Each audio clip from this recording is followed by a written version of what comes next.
Call of Duty Black Ops 6 just got revealed to the world, and as somebody who's vocally critical of the mistakes that Call of Duty makes and vocally supportive when they do things right, this is the first time, I think, in quite some time where I've been deeply impressed by what I've seen.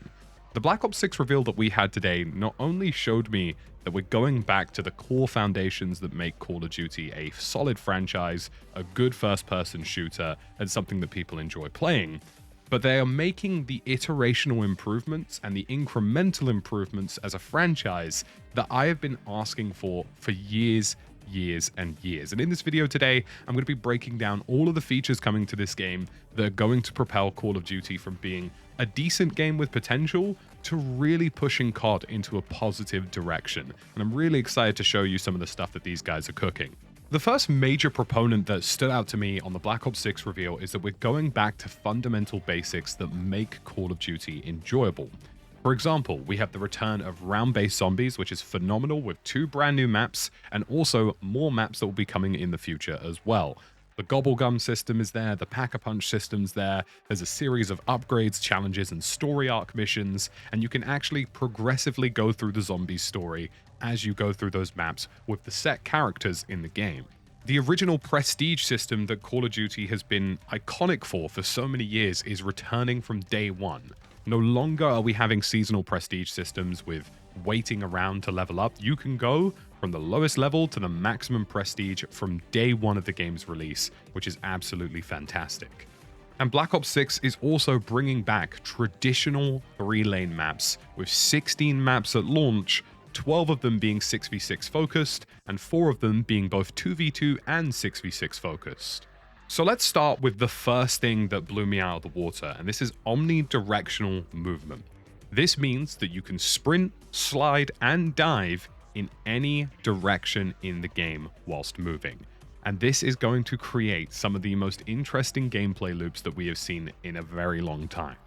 Not only is omnidirectional movement going to massively increase the skill gap in Call of Duty, meaning that players have more outplayability options and have the ability to challenge each other in new and interesting ways, but it's also going to massively improve the overall flow of things like Warzone as well. Being able to dive into cover, being able to move into cover. And I can't overstate just how generationally different this is. This is going to completely change how gunfights can unfold in Call of Duty, and it's going to be something that I think a lot of players will come to appreciate. At first, it definitely is going to be disorientating for the vast majority of players, but I really do feel like this is going to add a whole new layer of gameplay. Now, yes, this is something that won't be spammed in the game, and it's very likely there'll be mechanics to counteract people slipping and diving all over the place in all directions all the time. But what it does mean is that you're going to have new and interesting opportunities to challenge opponents. You can dive into cover if somebody gets the drop on you. You can dive away from an opponent. You can do a full 360 degree of motion whilst prone on the floor. There's just so many more options that we have now that we didn't have previously in other Call of Duties. For multiplayer, those close-range engagements are going to be more interesting, and it's going to give you more maneuverability options around the map. But for Call of Duty Warzone, which I'm assuming will have the omnidirectional movement ability, we're talking about a whole new variety of gameplay. If you look at any given map in Warzone, the opportunities for you to drop into cover by diving to the left or right or diving back on yourself are astronomical. It's going to give players a whole new level of outplayability. It's going to give players the ability to protect themselves in more ways than ever before. And it also means that accuracy is now going to be even more heavily rewarded by players who are able to maintain their shots. I genuinely believe in terms of the flow of gameplay and also in terms of the skill gap for Call of Duty, this is something that not only is going to be massive, really positive, and change the way that the game works in a really good way, but it's also going to be something that I think is going to be the future of the franchise. Call of Duty's movement system has always been a bit stagnant in places, and this feels like an incremental improvement that fits the franchise well, and I think it's going to be really positive. The next big thing, and this is a fantastic improvement that I've been waiting on for more years than I can possibly explain to you at this point, is customizable HUD systems. Finally. This is something that I've been talking about for years in Call of Duty Warzone, and I'm so glad it's coming in Black Ops 6.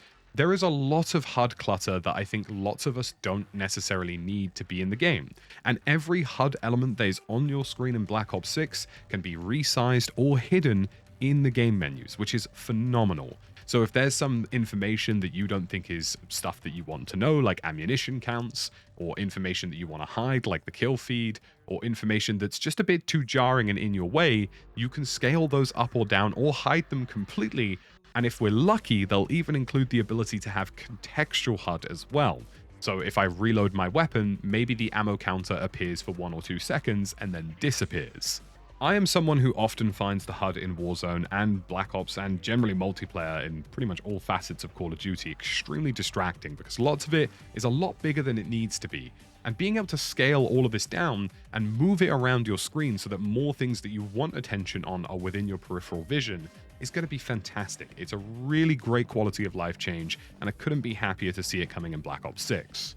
I didn't think I would be able to talk about a theater mode system in 2024, but here we are. A theater mode is returning to Call of Duty Black Ops 6 for the first time in a while, and this is phenomenal for a number of reasons. To start with, it means that we're going to be able to have some really sick moments captured in gameplay saved into a theater mode.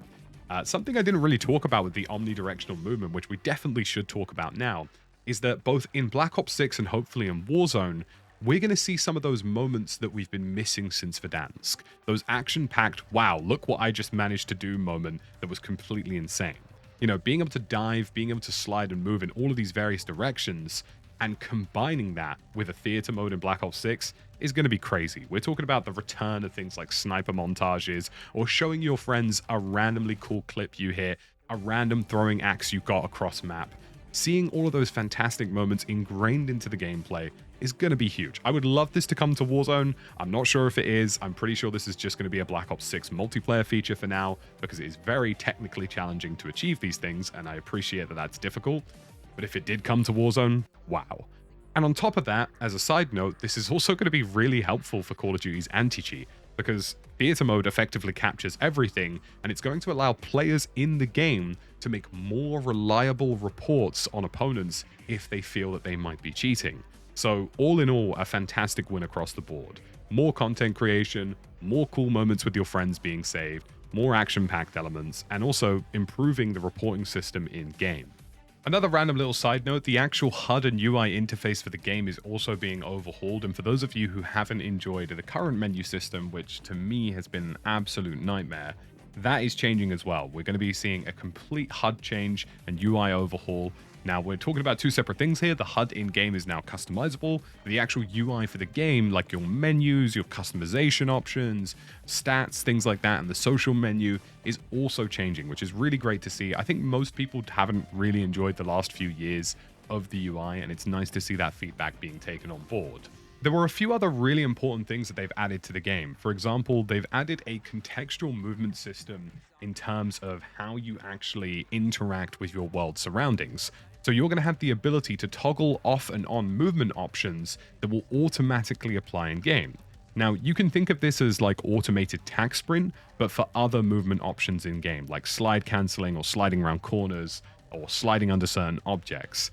I'm really excited to see how this pans out, but the idea fundamentally is that they want to reduce the number of button presses it takes for you to vault, mantle, and maneuver around the map. So whether that's sliding through a hole in the wall, or if that's vaulting over a wall, these are all options that you can have in-game off or on depending on your preferences. There's also the ability to slice corners, and for those of you who don't know what that is, it's on screen right now. And what they mean by that is that your character is going to automatically swing round corners with his gun at an angle which protects the most of your body from being shot at.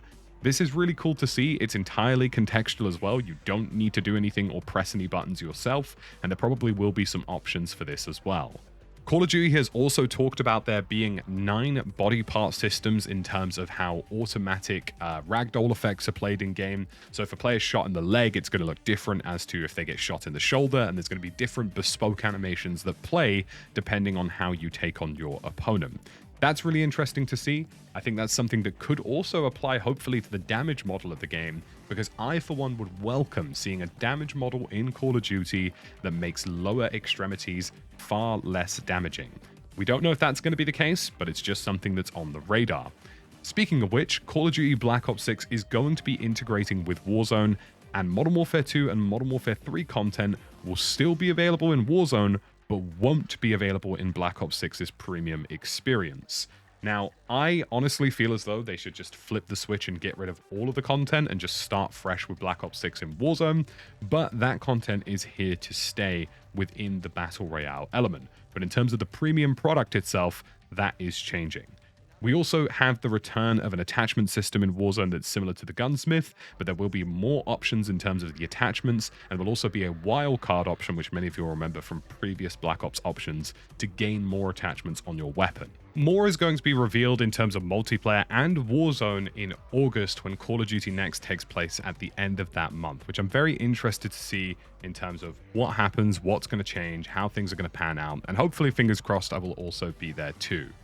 I am really impressed with this, and I'm going to be honest with you folks, that's not something I feel like I get to say often with Call of Duty. This is something that feels phenomenal in terms of the community feedback and sentiment that's been listened to, but also just in terms of going back to basics, bringing back things that people loved, and also pushing out things that make sense for the game. I think omnidirectional movement, customizable HUDs, and theater modes are really great improvements to the Call of Duty franchise. And we haven't even talked about things like Warzone, how Warzone's going to play differently, the ranked modes that Treyarch is notoriously known for doing very well, and the fact that Zombies is getting seasonal map content every single season in Call of Duty alongside multiplayer in Warzone 2. There's just so much to look forward to, and I'm really excited to see where it goes. Let me know your thoughts and feelings in the comment section below, and we'll chat again down there. As always, folks, thanks for watching, and I'll see you in the next one.